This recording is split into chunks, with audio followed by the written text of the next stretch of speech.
Olá, os meus sinceros e os meus cordiais cumprimentos a todos.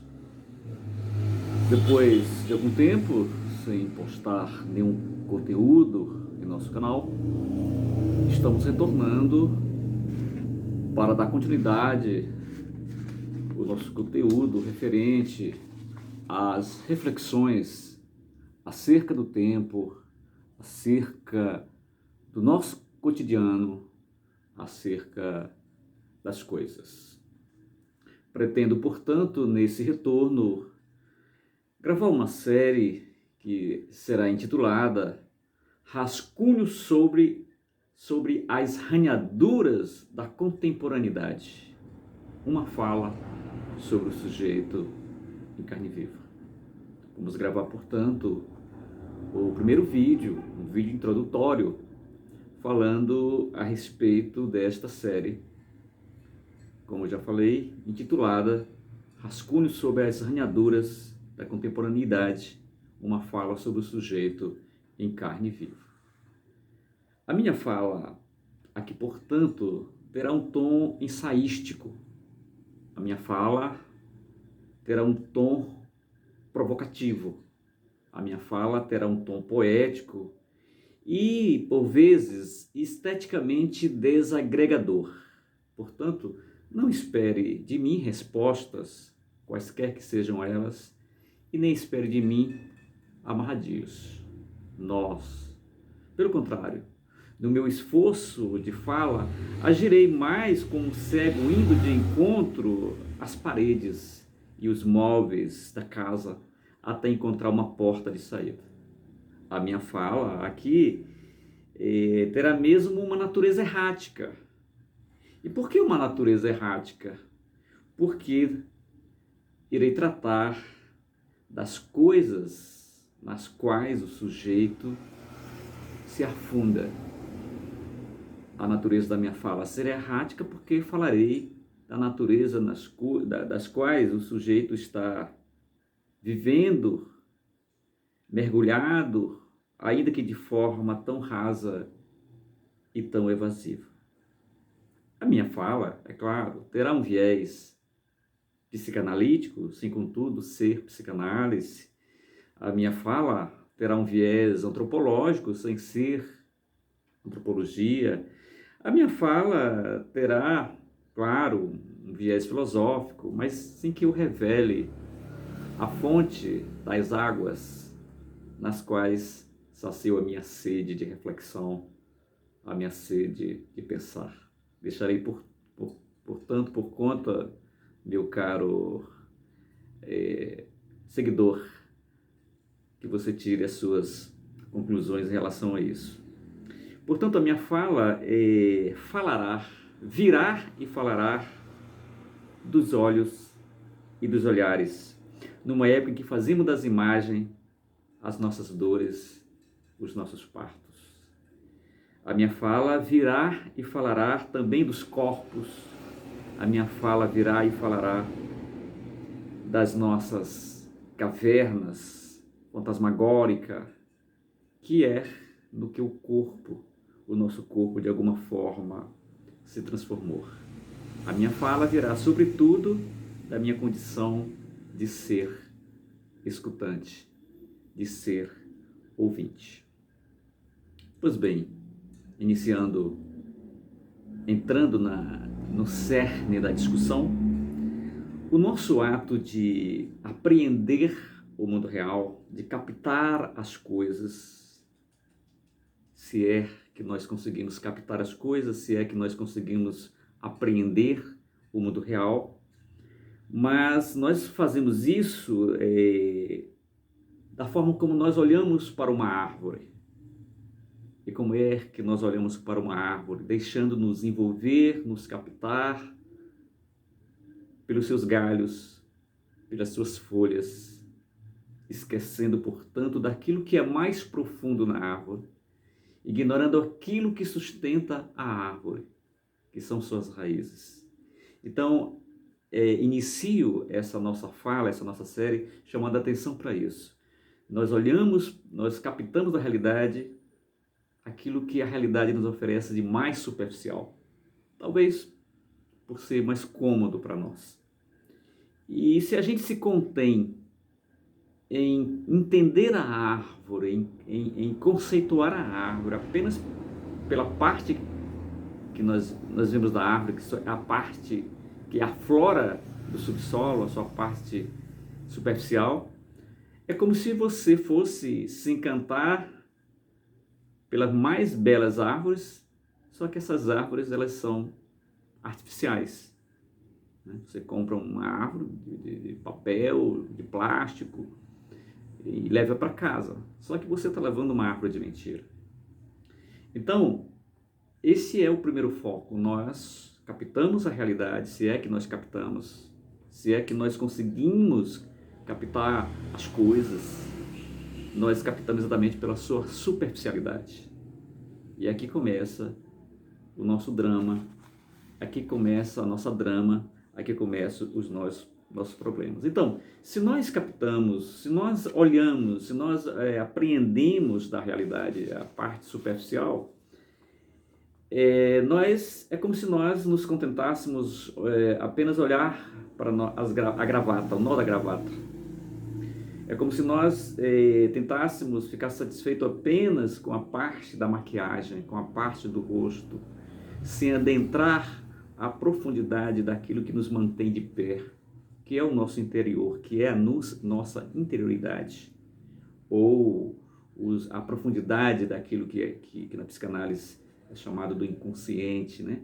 Do nosso lado mais profundo, do nosso lado mais escuro. Mas adentrar essa caverna interior, adentrar esse mundo, esse universo obscuro, não é fácil, porque nós vamos nos deparar com aquilo que nós não estamos acostumados a ver, porque nós estamos acostumados a ver só as nossas aparências, só aquilo que as pessoas acham que nós somos, o cara é bonito, o cara é feio, está certo, está errado. E nós nos agarramos às definições a partir dessas aparências, a partir dessa superficialidade, naquilo que eu falei em relação à questão da árvore, né? Que nós ignoramos aquilo que de fato é a árvore, que são as suas raízes, aquilo que é mais substancial, né? Aquilo que sustenta a árvore, aquilo que dá estrutura para a árvore.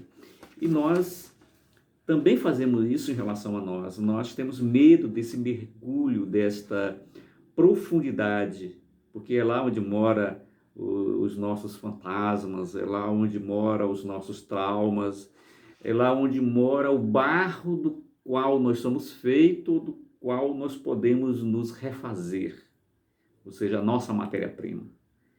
E aí onde é que mora o segredo, aí onde é que moram os nossos bichos, e nós costumamos buscar o conforto, nós apegamos ao conforto, nós não queremos adentrar áreas profundas porque nós vamos nos espinhar. É como Perseu, que para matar o mito grego, né, daquela mulher com a sua cabeça cheia de serpente, a Medusa, né, ele teve que adentrar o interior da terra, o inferno, o mundo de Hades, ou seja, enfrentar o seu mundo interior para ter força e ter conhecimento para lidar, para pegar as ferramentas certas.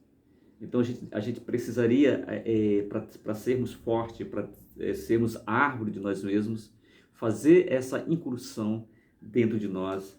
E é claro, isso não se faz da noite para o dia, isso não se faz apenas com leituras rasas.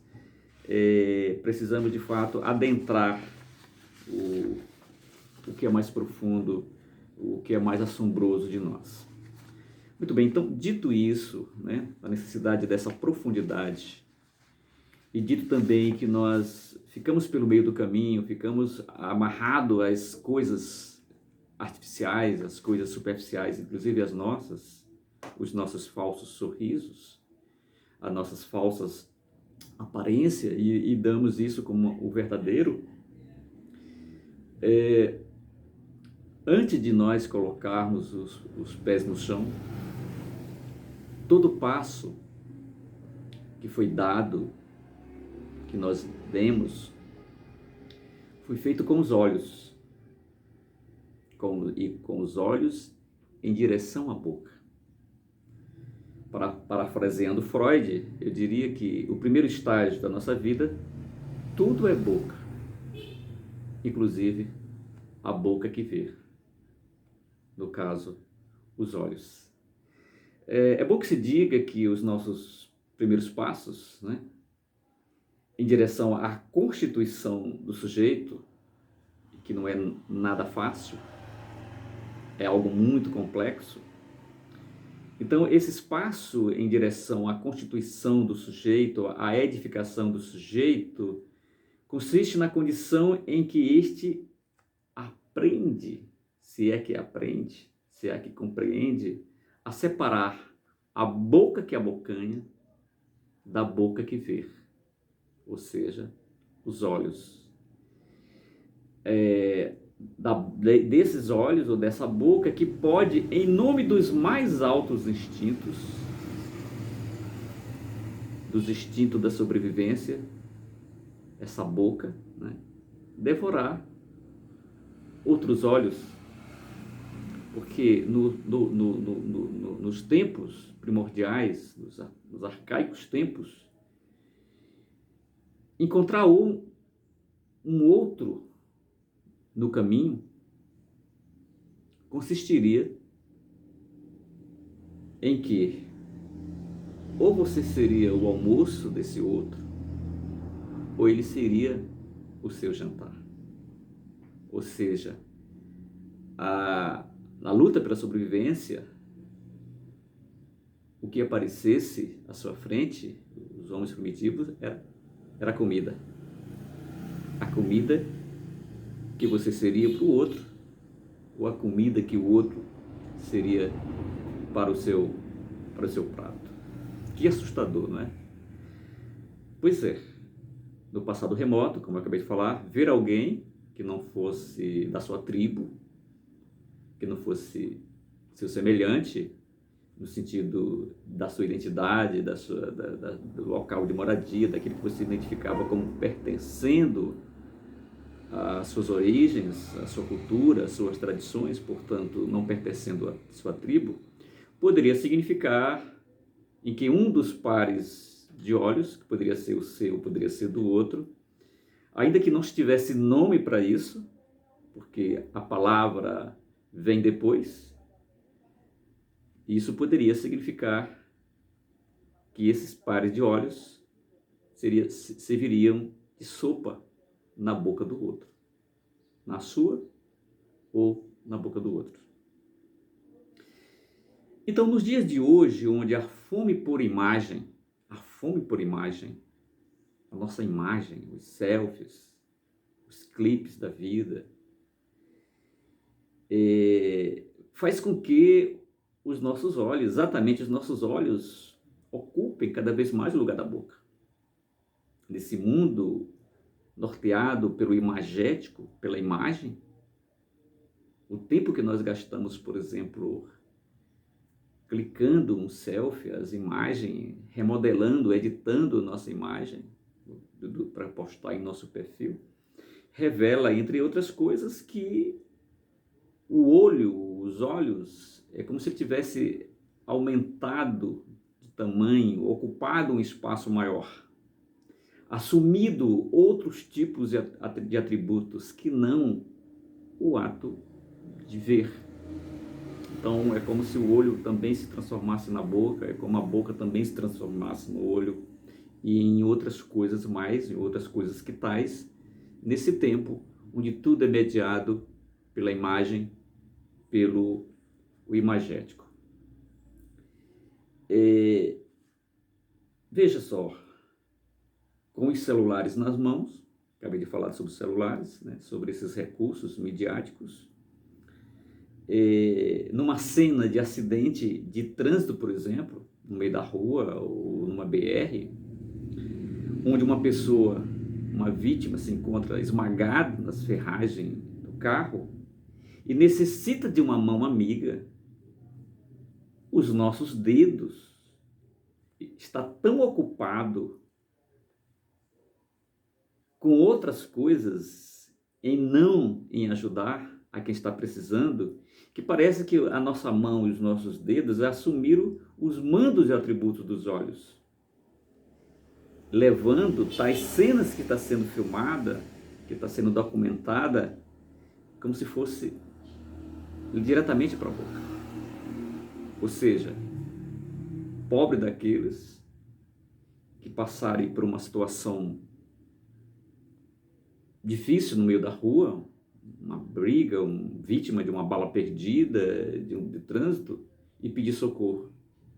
Porque as nossas mãos dificilmente se colocarão à disposição de ajudá-lo, porque nossas mãos estarão ocupadas com o celular, a serviço dos nossos olhos, apenas documentando aquilo dali. Veja a dimensão do que eu estou falando, dessa arranhadura da nossa contemporaneidade e que eu repito, da fala sobre o sujeito em carne viva, as feridas abertas. Então esse olhar é muito mais amplificado, é um olho faminto, é um olho que se desloca da sua atribuição, assume outras conotações dentro dessa estrutura do sujeito nessa nossa contemporaneidade, nesses nossos dias onde tudo está de ponta cabeça, digamos assim. Pois bem, o dito aqui é para chamar atenção, é para chocar mesmo, como eu falei inicialmente, é para chocar, é um tom provocativo, a minha fala, é para gerar reflexão, ainda que isso provoque dores, feridas, mas as reflexões, ela necessita desse choque, né? O susto é uma forma de você cair a ficha, de você começar a pensar, de você começar a refletir sobre as coisas. Então nós precisamos de uma espécie de terapia de choque para acordar, para ver a realidade para além daquilo que nós estamos acomodados a ver, a entender. Então, é para chamar atenção, tudo isso, para a prevalência das imagens. Nosso mundo, nosso cotidiano é mediado pelas imagens midiáticas. E que os nossos olhos, se prestam a tudo, menos a ver. Veja que coisa forte, que afirmação chocante. E por que eu digo isso? Porque a fome pela qual os nossos olhos se fazem de boca, e aí perde os atributos de olhos, e que os nossos dedos e outras coisas que tais também se transforma em espécie de olhos, os alimentos dessa fome que transforma tudo em olho, boca, em dedo, boca, olho, não nos sustentam. Exatamente porque são alimentos da superficialidade, da forma como nós aprendemos, vemos a árvore apenas pelo seu lado mais superficial, sem nos darmos o trabalho de olharmos para a profundidade, onde as raízes, aquilo que se encontra escondido, mas que sustenta a árvore. Então, hoje nós estamos presos a essa superficialidade. Os nossos olhos estão se alimentando de imagem e se transformam, e levando com que todos os nossos órgãos, as outras estruturas do nosso organismo, se transformam apenas em olhos. Como eu acabei de falar, o sujeito que está preso numa ferragem de um carro que sofreu um acidente, que pede ajuda, implora pela nossa mão amiga para ajudar, mas o nosso olho, dedo, está aqui, voltado aqui.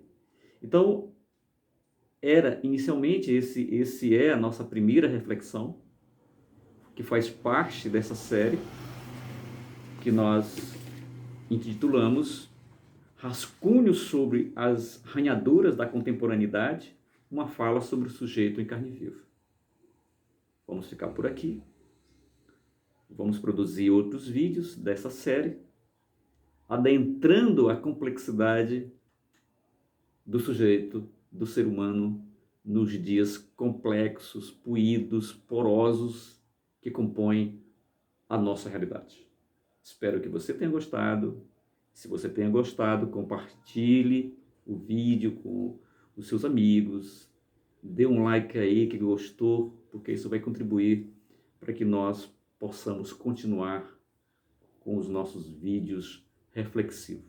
Um grande abraço a todos. Obrigado pela sua atenção, do fundo do coração, com muito afeto. Tchau.